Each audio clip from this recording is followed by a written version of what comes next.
Espace TV.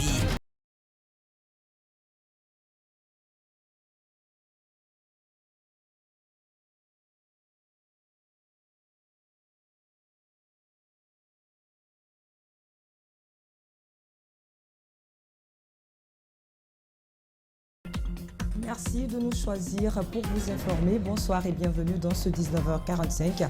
Les titres du journal. Depuis le début de la guerre en Ukraine, les compatriotes guinéens se retrouvent coincés dans quelques villes. Un étudiant vivant à Kherson, la dernière ville tombée aux mains de l'armée russe, témoigne de son calvaire et appelle au secours pour sortir du pays.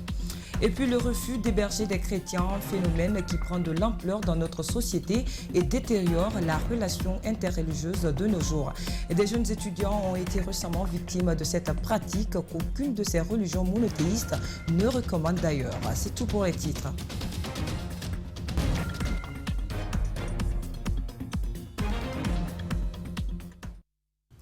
Des combats en Ukraine s'intensifient et des Guinéens sont toujours piégés dans certaines villes du pays.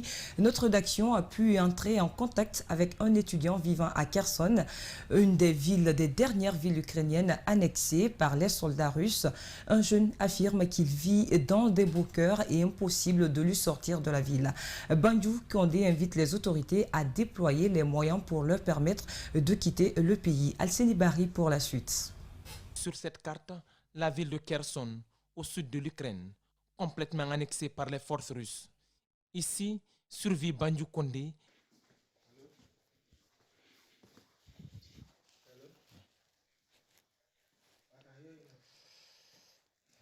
Un étudiant guinéen âgé de 29 ans. Il n'a pas pu sortir de la ville avant l'offensive. Dans ces bunkers du sous-sol qui lui servent d'abri, il ne sort que 10 minutes par jour pour trouver de l'air frais.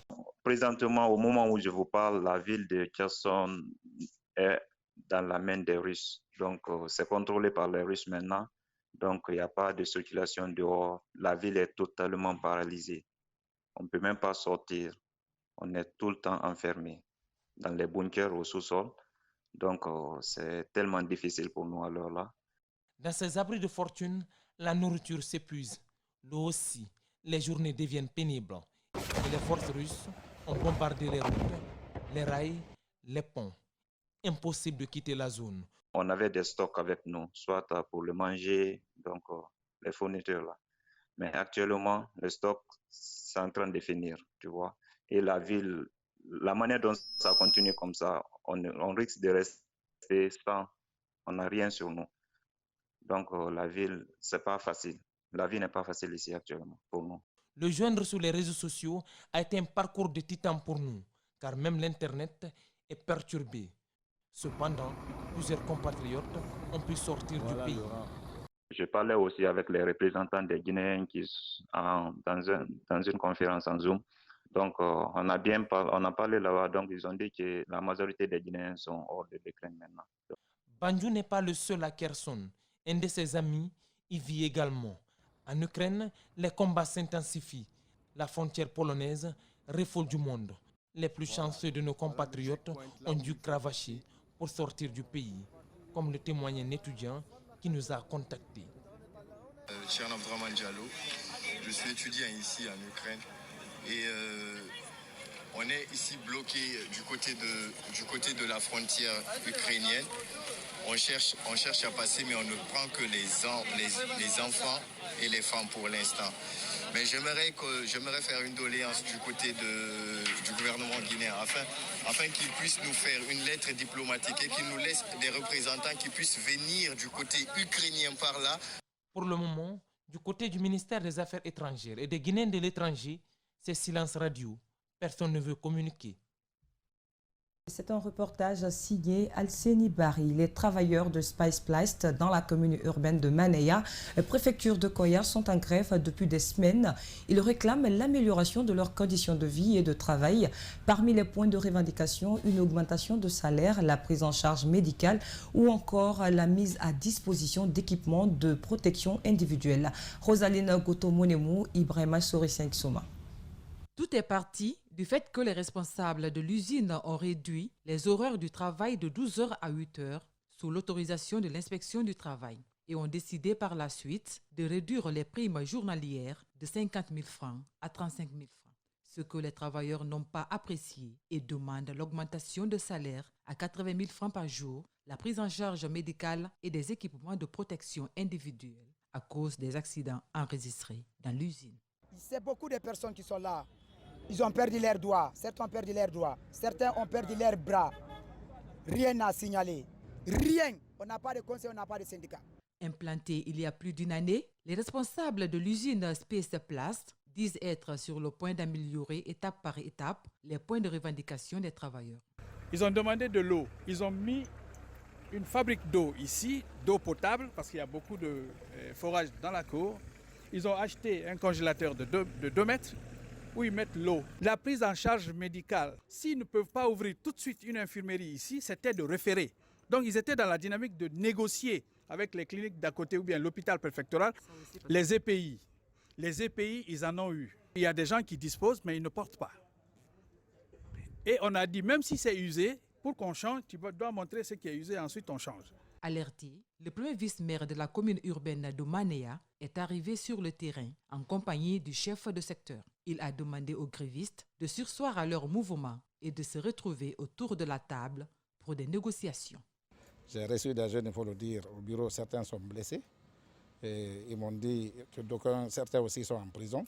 Donc maintenant, là, on leur demande de rester tranquille, de mettre la balle à terre, d'éviter de jeter les cailloux.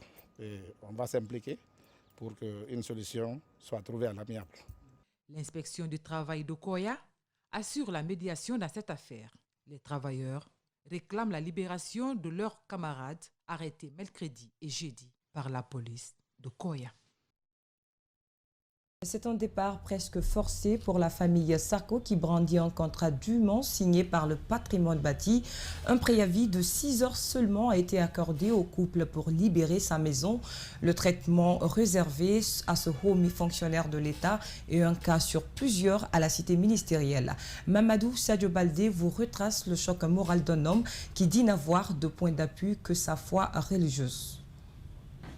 Depuis le 30 décembre 2004, Aboubacar Sako occupe cette portion de terre qu'il a viabilisée.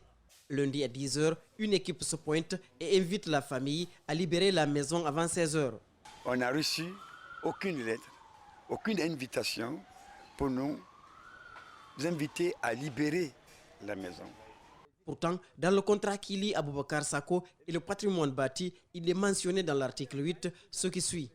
Le présent contrat est résilié de plein droit de part et d'autre, soit par la lettre recommandée avec accusé de réception, soit par lettre remise en main propre avec décharge datée et signée par le destinataire. Dans ce cas, il est donné un préavis de 3 mois prenant effet à compter de la date de réception. L'État n'a pas respecté son engagement. La famille et les voisins chargent le camion. Bientôt, ils quitteront cette maison qu'ils occupent depuis 2004. À voir ce coup de balai, on a l'impression que c'est un déguerpissement normal. Or, le père de la famille a le cœur déchiré. Mais la manière qui a été utilisée pour me mettre dehors, c'est ça qui me rend triste. Dans un pays de droit, on ne doit pas traiter un citoyen comme ça. Et surtout un haut fonctionnaire qui a servi l'État pendant 44 ans, on ne doit pas le traiter comme ça. Emmanuel Kanté, militaire à la retraite, est un ami d'enfance à Aboubacar Sako. Perdu dans ses réflexions, il invite l'État à se conformer aux lois de la République. Une mise en demeure de quitter en moins de 48 heures, si ce n'est pas dans notre pays, cela n'est pas possible dans un autre. Sauf peut-être les pays en état de guerre. Le couple Sako a trouvé un simple mur, confie-t-il. Les annexes pour enfants, les arbres et fleurs sont l'œuvre de la famille. Reportage signé Mamadou Sadio Baldé. On vous le disait dans les titres, à Conakry et même dans certaines villes du pays, des concessionnaires de confession musulmane refusent d'héberger des chrétiens et la cohabitation interreligieuse est aujourd'hui à l'épreuve de cette pratique. Un groupe d'étudiants, tous chrétiens, témoigne de ce phénomène qui n'est pourtant recommandé ni dans le Coran ou encore moins dans la Bible. Nos reporters Justin Leno et Gibril Kabak Kamara se sont intéressés. Quelle religion pratiques-tu? Principale interrogation à laquelle certains compatriotes chrétiens devront répondre à Conakry pour avoir accès à des loyers en location chez leurs confrères musulmans, nous apprend-on. Ces jeunes étudiants en a été victime. Là où nous allons pour rester, c'est les musulmans. Ils disent qu'il faut être musulman pour que tu sois logé. Venu de l'intérieur du pays il y a 2 ans, Kemo Kamano lui aussi a été victime alors que ses parents lui avaient proposé de trouver une maison où rester pour poursuivre ses études universitaires ici à Conakry. J'ai voulu prendre une chambre, mais quand je suis parti chez un concessionnaire, il m'aurait demandé beaucoup de choses. Tu pratiques quelle religion? Je lui ai dit que moi je suis chrétien. Il me dit ok, moi là où je suis comme ça, là, je ne peux pas faire loger un chrétien. Autre question qui suit souvent, es-tu marié, associé à l'appartenance ethnique et religieuse? Un autre facteur qui n'a jamais facilité l'obtention des loyers par ces jeunes, même lorsque le prix est abordable. On a entendu parler de nos amis musulmans que quand tu loges un chrétien chez toi, s'il ne prie pas, que toute cette responsabilité revient sur toi. Ces jeunes renchéris que d'autres concessionnaires augmentent souvent le prix de la location pour les décourager. Pour nos interlocuteurs, ce qui le qualifie de discrimination vient souvent d'une minorité de croyants musulmans. Sinon, certains sont bien accueillants. Malgré que je suis logé actuellement chez un musulman, mais là-bas, la vie n'est pas difficile pour moi. J'ai ma liberté à 100%. Puisqu'il s'agit de religion, le sujet, une fois évoqué, frise parfois la colère. Nous adorons le même Dieu et seule la sensibilisation pour une prise de conscience peut changer la donne, estime ces jeunes rencontrés.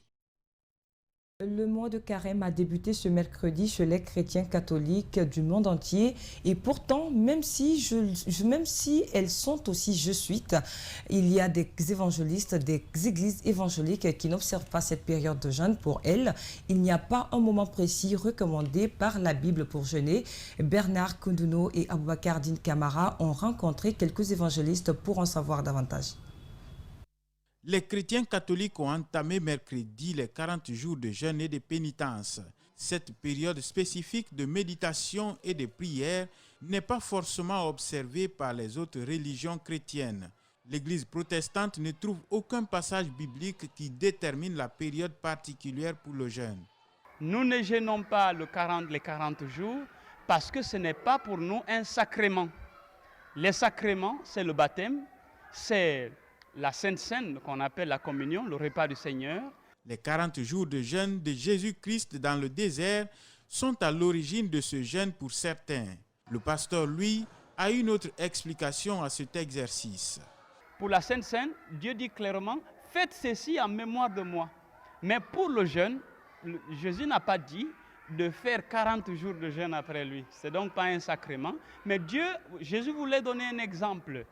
Même si le carême n'est pas une ordonnance biblique, l'Église protestante a bien un calendrier à elle pour jeûner, car, dit-elle, cet exercice est un moyen de prière pour les évangélistes. Il y a des jeûnes que nous programmons par semaine ou par mois. Ici, par exemple, à l'église de Anta, nous jeûnons 3 jours la dernière semaine du mois, de chaque mois. Mais il y a aussi des jeûnes que chacun organise de sa part. Il y en a qui jeûnent pour les malades, il y en a qui jeûnent pour un besoin particulier. À l'église Wina Chapelle, ce moment de carême n'est pas aussi observé par cette autre couche de chrétiens. Ils disent avoir une période à eux pour le jeûne. Right now, we are going 3 days prayer and fasting, which we do every month. Actuellement, là où nous vous parlons, nous sommes dans un programme de 3 jours de jeûne et de prière qui se fait chaque mois. Chaque début de mois, nous avons un programme de prière, de jeûne et de prière. Et en dehors de ça, nous avons tout le programme de prière et de jeûne. Donc, ce qu'ils font, c'est normal. Jésus a jeûné 40 jours, c'est normal. Mais il n'est pas écrit quelque part dans la Bible que tous les chrétiens doivent jeûner ensemble. Dans les églises évangéliques, certains choisissent le début de chaque mois et d'autres la fin pour observer des moments de prière et de jeûne. Et puis, la tournée des conseillers du CNT se poursuit partout en Guinée, à Conakry, après Dixine et Matam. C'est la commune de Matoto qui a reçu ce jeudi une délégation du Conseil national de la transition. Cette rencontre qui s'est tenue à Bessia-Port 1 permet aux conseillers de recueillir l'opinion des citoyens sur les attentes vis-à-vis du CNRD. Justement, des propositions ont été faites. Reportage à Marissa Camara, Aboubakar Keke Bangora. Cette rencontre qui a réuni les sages, les femmes, les jeunes de Bessia-Port 1 a duré plusieurs heures. Les citoyens qui ont pris la parole ont d'abord exprimé leurs craintes. La crainte de voir cette transition échouer. Mais ils veulent garder espoir. Des propositions ont été faites. Une invite au colonel Mamadi Doumbouya à tout faire pour le bien-être de la population guinéenne. Je recommande dans ce cas au CNRD, je l'ai dit tout à l'heure, ils n'ont qu'à faire un effort, ils n'ont qu'à faire un pas maintenant, un geste, pour soulager un peu la population. Cette femme fait une comparaison entre le gouvernement déchu et celui de Mohamed Beyavogui. Elle souhaite une amélioration des conditions de vie de la population.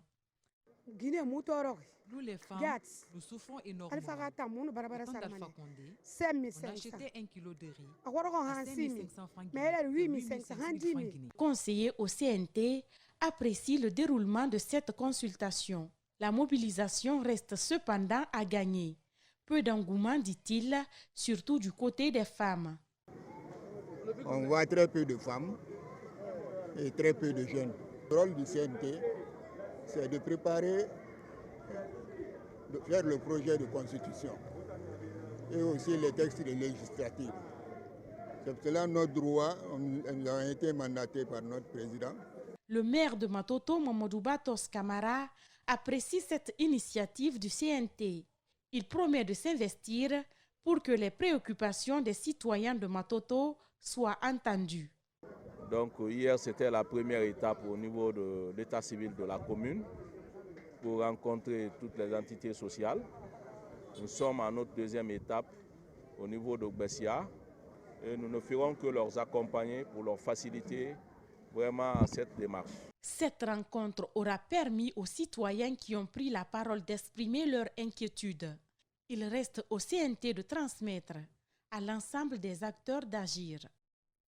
Ils sont tous des acteurs culturels, mais l'un décide de rendre hommage à l'autre. Une façon de lui prouver sa loyauté, c'est l'ancien ministre Fodeba Istokera qui a décidé de rendre hommage à Jean-Baptiste Williams, cet éminent homme de culture qui a franchi plusieurs étapes avant d'être à la retraite. Le mouvement déclenché par Istokera est suivi par d'autres acteurs du secteur culturel, notamment les diffuseurs des spectacles, des journalistes et des animateurs culturels.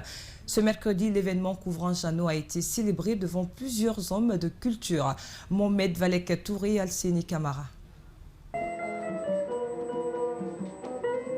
Pour la première fois en Guinée, des proches, amis, collaborateurs, connaissances et anonymes rendent hommage à un Guinéen de son vivant.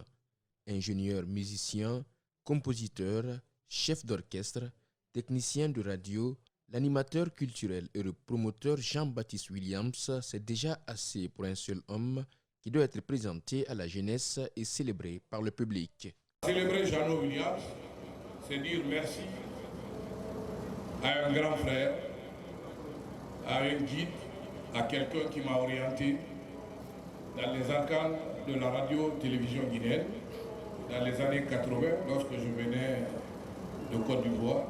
L'initiative est de l'ancien ministre des Sports Fodeba Istokera, une manière de montrer que le monument de l'histoire médiatico-culturelle qui est en train d'être célébré peut encore servir. À la RTG, les émissions qu'il a créées ou animées ont bercé des cœurs et laissé des souvenirs indélébiles. Mais Jeannot est un exemple. Je disais tout simplement que c'est un platinium. Jeannot Williams est un monument vivant aujourd'hui et c'est pourquoi nous sommes heureux en venant ici aujourd'hui. Tous ceux ou celles qui ont rencontré ou côtoyé l'homme reconnaissent son humanisme, sa passion pour les belles lettres, du travail rigoureux dans le traitement de l'information, un perfectionniste né et doté d'un esprit ouvert. Je pense que c'est sincère en même temps et c'est dire aussi quoi qu'on fasse sur cette terre-là, il faut le faire avec passion, avec amour. C'est ce que Jeannot a su faire à travers les ondes, parce qu'il a été animateur culturel, il a été journaliste, et puis musicien. Donc si on le célèbre aujourd'hui, je me dis quelque part que c'est mérité. Cette cérémonie est une tribune de rencontre d'éminentes personnalités du monde de la culture et de la communication pour les témoignages sur son parcours professionnel. Ça me fait chaud au cœur de toute ma longue carrière. C'est vrai, notre métier nous a permis de mettre les autres en lumière, mais je crois que nous avons été rarement, nous aussi, mis en lumière. Donc, vous devez vous imaginer l'émotion qui m'étreint en pareille circonstance. L'homme a dédié sa vie à la musique en particulier et au rayonnement de la culture guinéenne à travers l'Afrique et le reste du monde en général. L'enfant du Diarra Kekunda, Ibro Diamante. Ainsi prend fin ce 19h45, une réalisation de Malik Sandiana Camara. À tous, merci de l'attention et bonne suite de programme sur Espace TV.